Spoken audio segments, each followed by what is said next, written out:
Méditer sur les Écritures permet d'entrer en communion intime avec le Seigneur, ce qui en retour permet de vivre dans son amour et aussi d'entrer dans une marche quotidienne avec lui. Méditer sur la parole de Dieu non seulement te permettra d'acquérir une connaissance mentale et intellectuelle et spirituelle, mais cela t'aidera également à cultiver un cœur qui est semblable à celui du Christ. Si tu n'as pas encore saisi la révélation de l'amour de Dieu pour toi, ou si tu as encore du mal à faire confiance au Seigneur, lis sa parole, médite sur ses vérités et cela ouvrira ton esprit à connaître réellement qui il est. Lorsque tu rencontres une personne qui médite sur la parole de Dieu chaque jour, tu découvriras une personne qui est pleine d'audace, de courage et de confiance de soi. Une personne qui prospère et réussit dans toutes ses entreprises.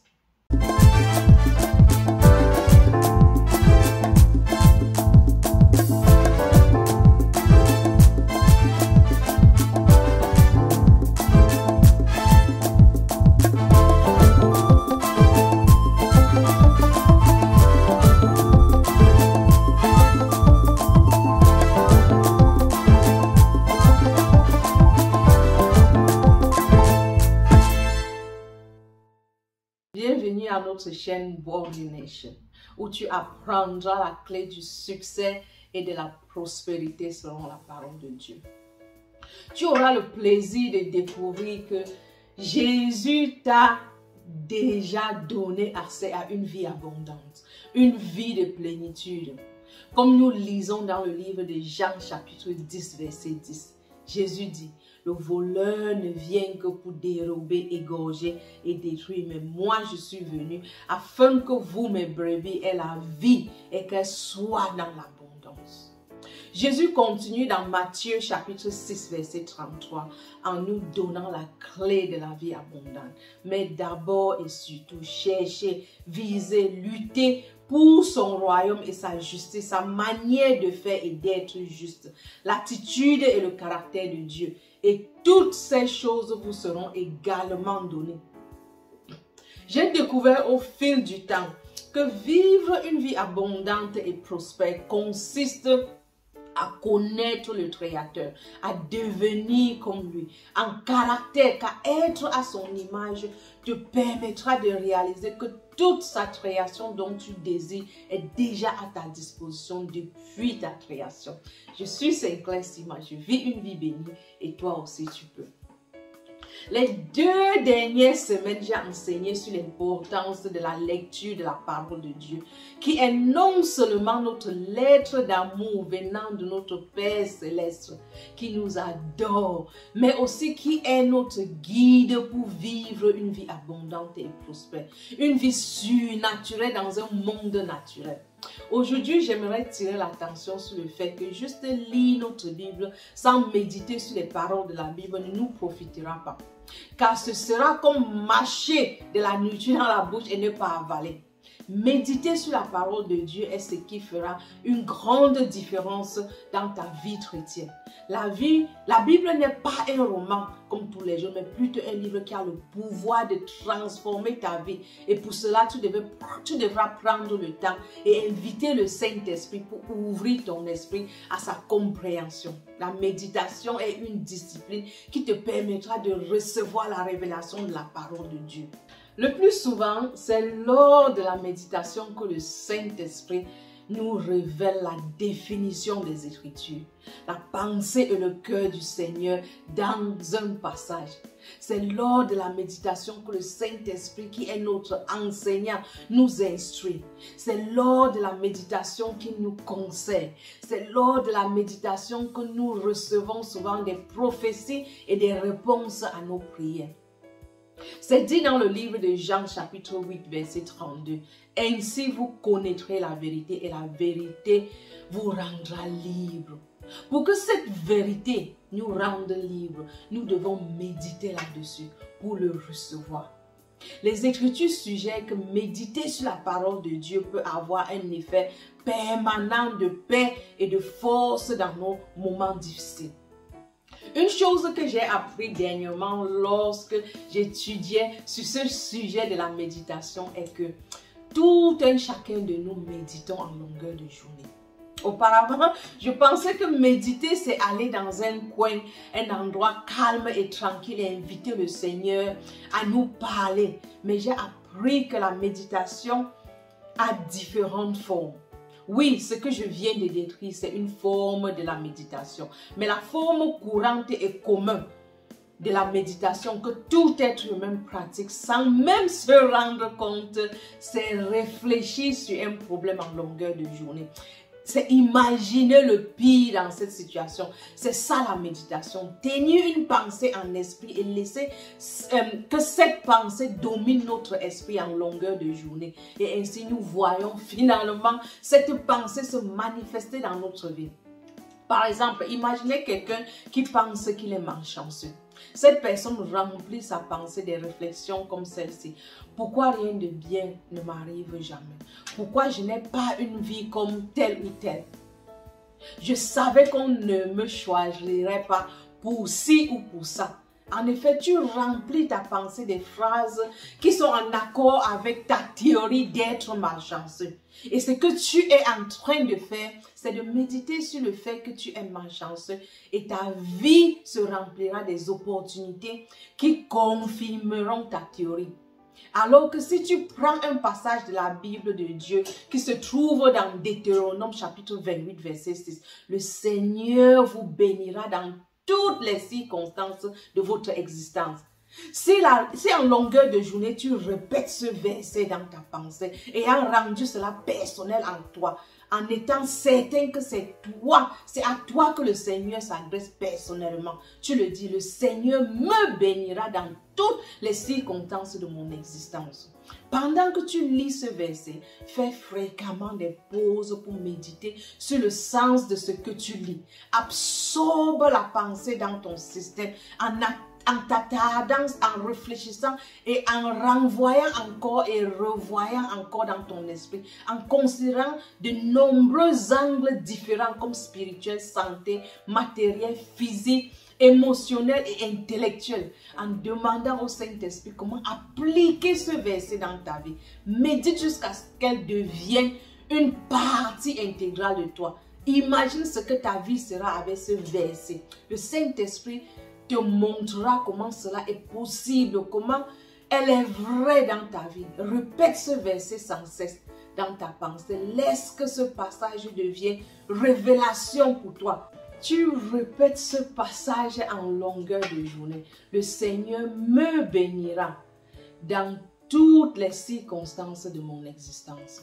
Tu répètes ce passage, ce verset sans cesse dans ta pensée. Tu laisses que ce passage devienne révélation pour toi et ainsi ce sera la réalité dans ta vie. Et c'est ça la méditation.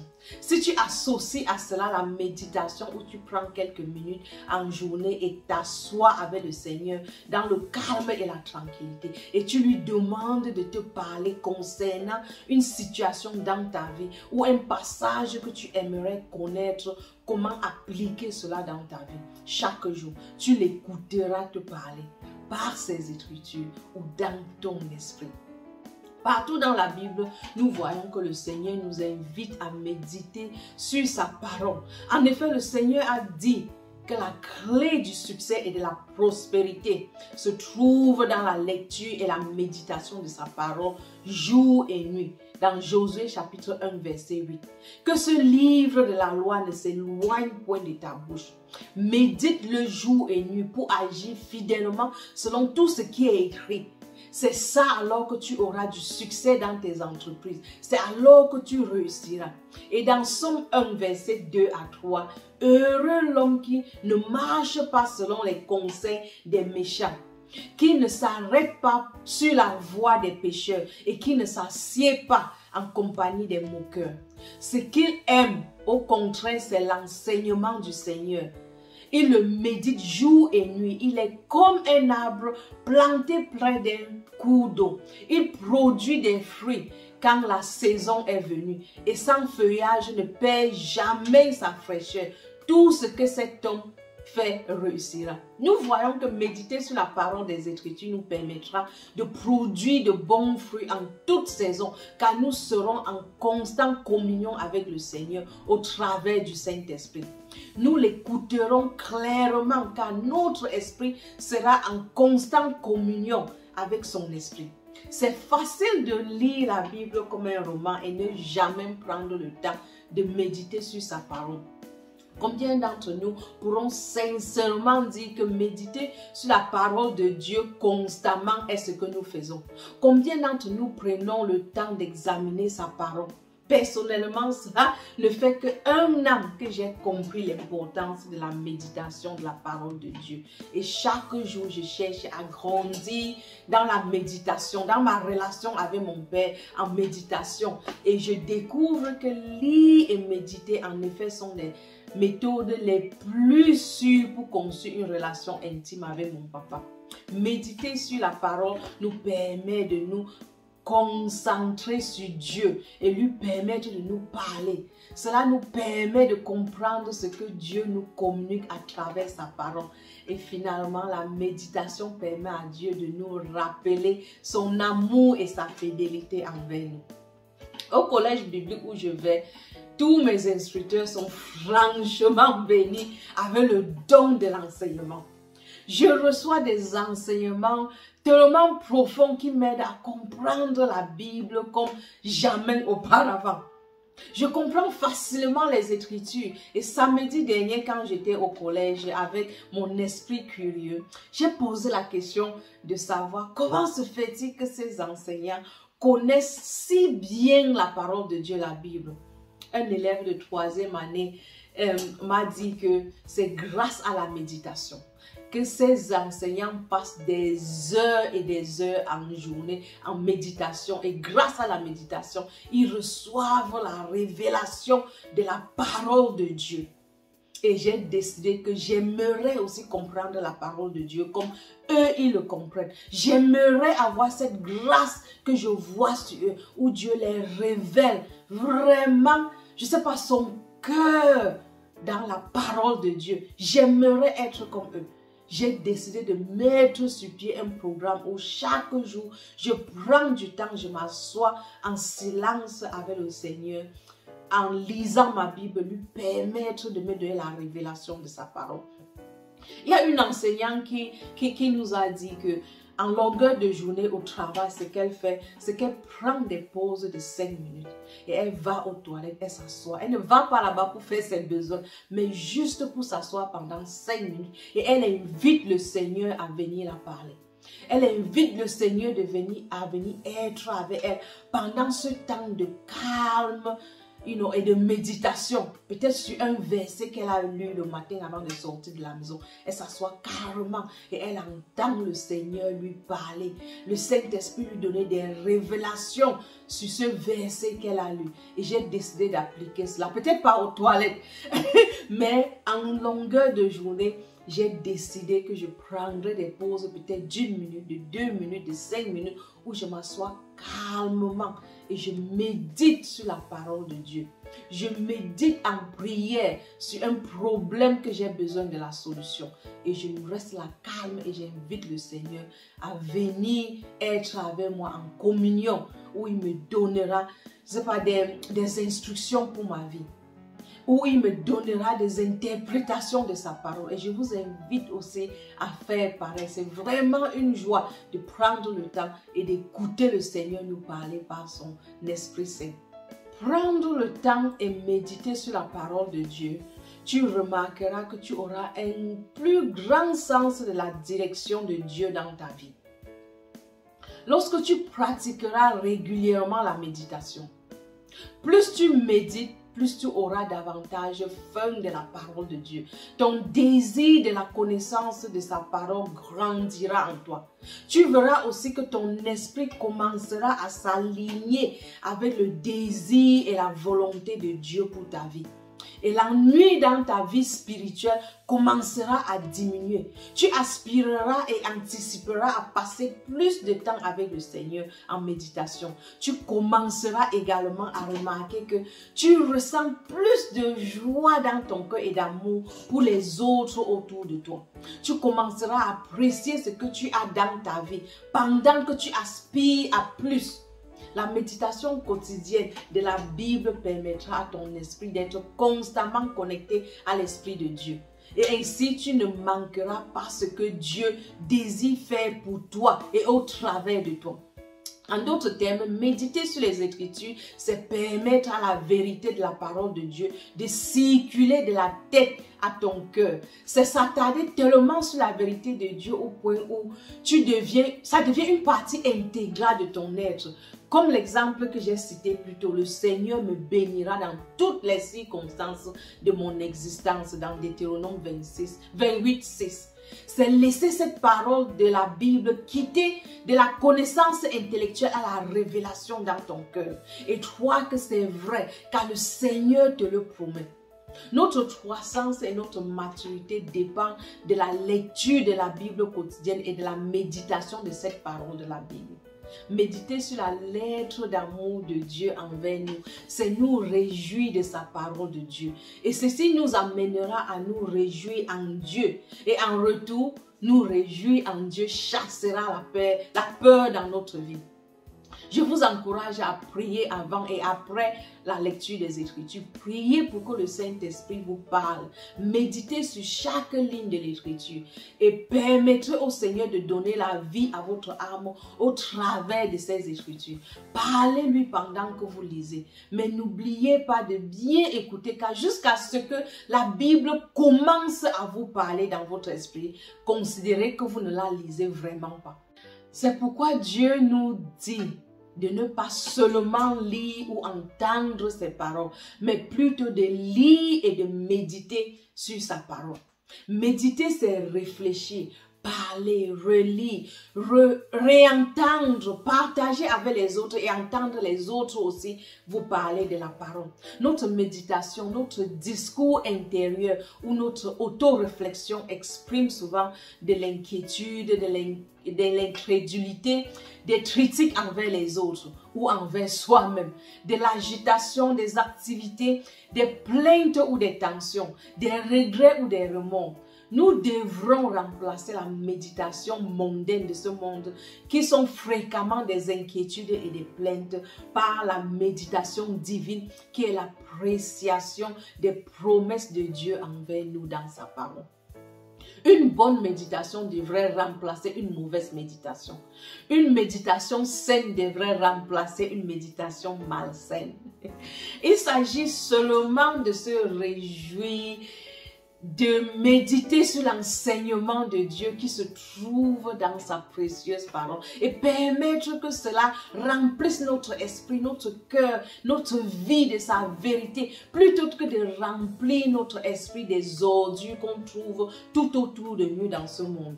Si des ordures entrent dans notre esprit, des ordures sortiront et pourront pourrir notre vie et celle des autres autour de nous.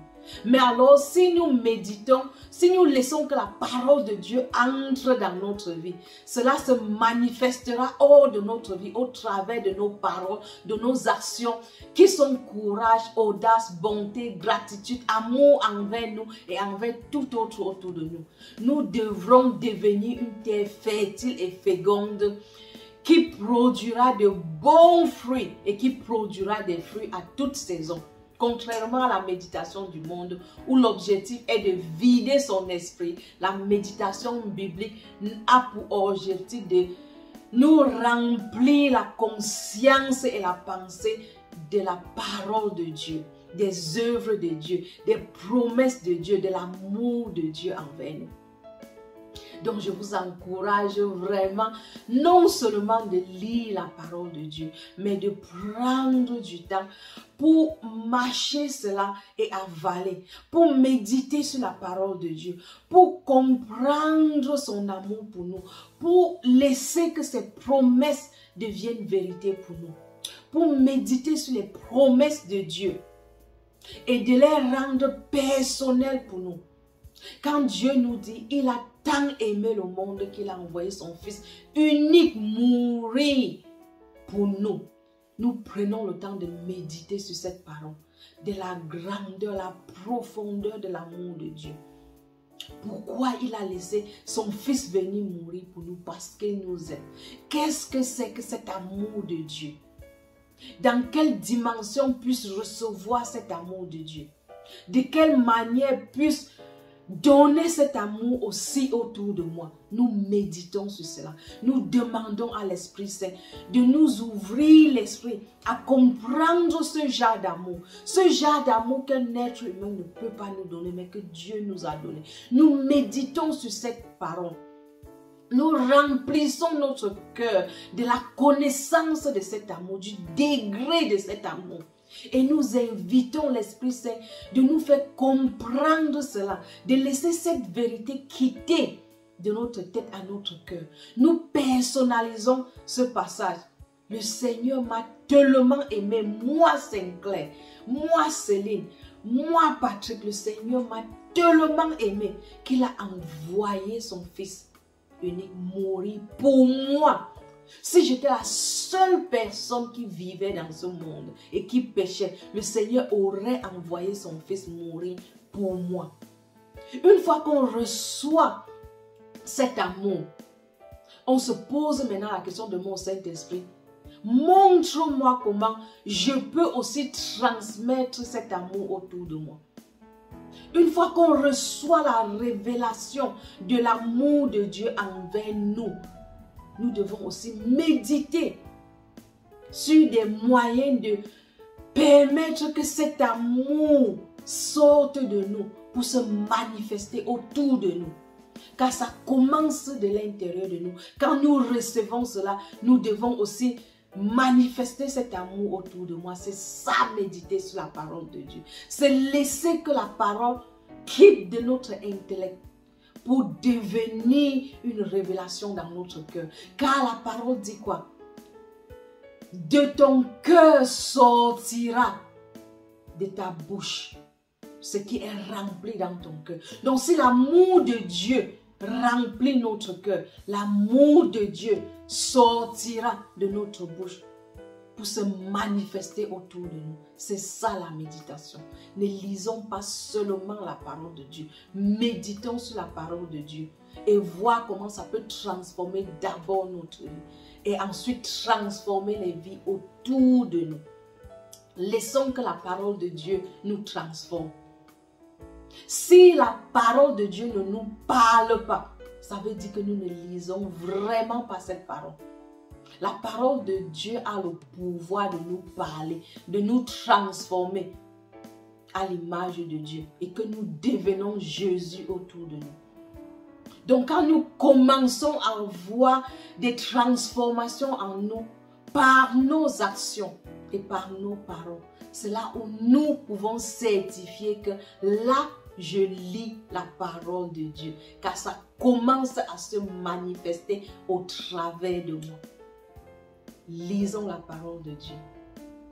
Saisissons la parole de Dieu. Méditons sur la parole de Dieu et laissons que la parole de Dieu se manifeste au travers de nous.